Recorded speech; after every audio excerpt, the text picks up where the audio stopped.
শাক আর ডাল, ফ্রিজে কি মাছ মাংস কিছুই ছিল না মা? না থাকলে বলতা, আমি আসার সময় নিয়ে আসতে পারতাম।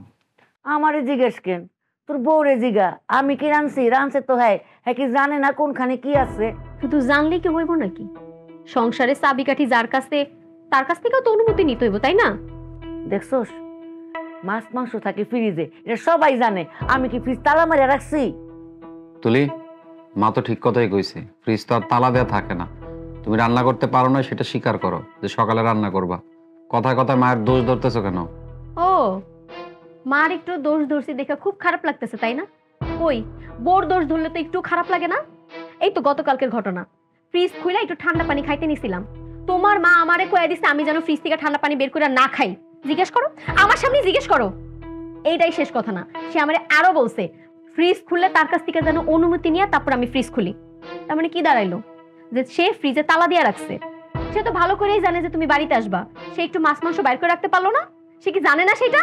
দেখছোস, দেখছো তোর বউ তোর সামনে কেমন ব্যবহার করতেছে, আর তুই না থাকলে কেমন ব্যবহারটা আমার লগে করে। এবার বোঝ, পদে পদে ভুল করব আর ধরলেই দোষ।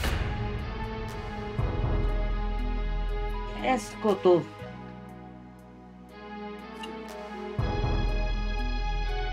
মা, আমি যে বাড়িতে আমো সেটা আগেই জানাইছিলাম। তোমার পোলা এতদিন পর বাড়িতে আইতাছে, সেটা তোমারও ভাবা দরকার ছিল।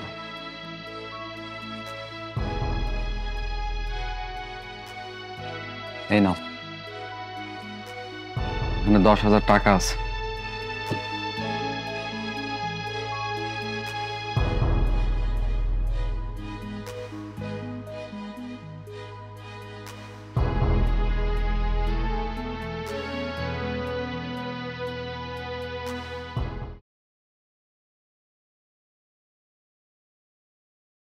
যা হয়েছে হয়েছে, আমি কিন্তু কিচ্ছু মনে রাখি নাই, তুমিও কিচ্ছু মনে রাখো না।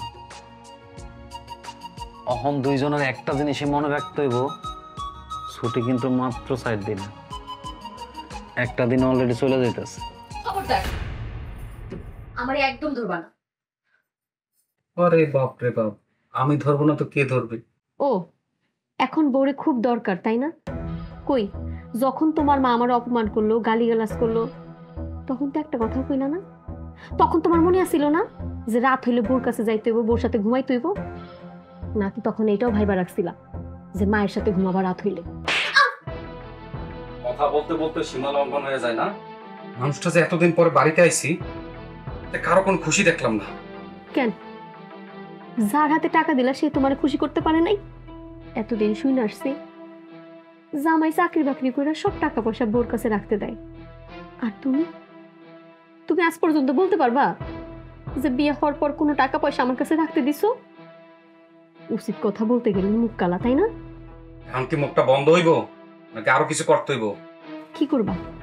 হ্যাঁ, কি করবা? পারো তো শুধু কিছু হইলি গায়ে হাত তুলতে। একটা নারী তো অবলা, সে তো চাইলেই পাল্টা পুরুষের গায়ে হাত তুলতে পারে না। কিন্তু এটা জানো, একটা নারী কিন্তু চাইলেই কারো গায়ে হাত তুলতে পারে, কিন্তু সে তুলে না।